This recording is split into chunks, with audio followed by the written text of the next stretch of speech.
آج 16 رمضان ہے اور ہمیشہ کی طرح میں کام پر جاتے ہوئے لیٹ ہو گیا ہوں اور بارش بھی رکنے کا نام نہیں لے رہی۔ بہرحال بہترین فیصلہ کرنے والا پروردگار ہے۔ میں نے بارش میں اپنی بائک سٹارٹ کی ہے اور اپنی کام کی طرف روانہ ہو گیا ہوں۔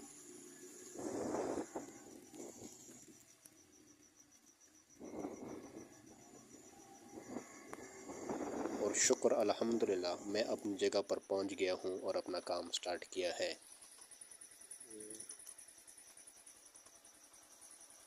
کام سے چھٹی کرنے کے بعد بازار سے کچھ ضروری سامان تھا وہ لیا ہے اور اپنے گھر پہنچ گیا ہوں۔ یہ میری چھوٹی شہزادی ہے جو کہ میرے انتظار میں تھی۔ افطاری اور نماز پڑھنے کے بعد میں حضرت ابوالفضل عباس علیہ السلام کی زیارت پر آیا ہوں۔